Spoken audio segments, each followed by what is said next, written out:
திருவண்ணாமலையில் இன்று நடைபெறும் திமுக இளைஞரணி நிர்வாகிகள் சந்திப்பு நிகழ்ச்சிக்காக தடபுடலாக உணவுகள் தயாராகி வருகின்றன. இதுகுறித்த கூடுதல் விவரங்களோடு இணைகிறார் எமது செய்தியாளர் மணிகண்டன்.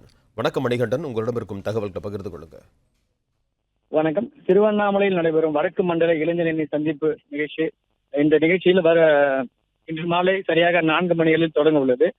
தமிழ்நாடு துணை முதலமைச்சர் உதயநிதி ஸ்டாலின் தலைமையில் நடைபெறும் இந்த நிகழ்ச்சியில தமிழ்நாடு முதலமைச்சர் மு.க. ஸ்டாலின் கலந்து கொண்டு சிறப்புரையாற்றுள்ளார். குறிப்பாக இந்த திருவண்ணாமலை அடுத்த மலப்பாமடி கிராமத்தில் 150 ஏக்கரில் திருவண்ணாமலை, வேலூர், விழுப்புரம், கள்ளக்குறிச்சி உள்ளிட்ட 91 தொகுதிகளை உள்ளடக்கிய 1,30,000 நிர்வாகிகள், இளைஞரணி நிர்வாகிகள் கலந்து கொள்ள உள்ளனர்.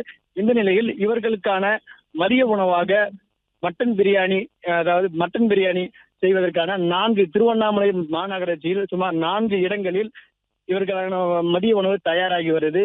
அதாவது மட்டன் பிரியாணி, கத்திரிக்காய் தொக்கு உள்ளிட்ட வகையான உணவுகள் தற்போது பேக்கிங் செய்த பணிகளில் தற்போது ஊழியர்கள் ஈடுபட்டு வருகின்றனர். திருவண்ணாமலை குறிப்பாக SKP பொறியியல் கல்லூரி, 2 தனியார் திருமண மண்டபம், ஒரு பள்ளி வளாகத்தில் மற்றும் 4 இடங்களில் இந்த உணவு தயாரிக்கும் பணி தற்போது ஊழியர்கள் ஈடுபட்டு வருகின்றனர். இன்று மாலை சரியாக 4 மணிக்கு தொடங்க உள்ள இந்த மாநாட்டு திடலில் 1,30,000 இளைஞர் நிர்வாகிகள் கலந்து கொண்டு பிளே ஸ்டோர் மற்றும் ஆப் ஸ்டோரில் இருந்து பாலிமர் செயலியை QR கோடு மூலம் பதிவிறக்கம் செய்யுங்கள்.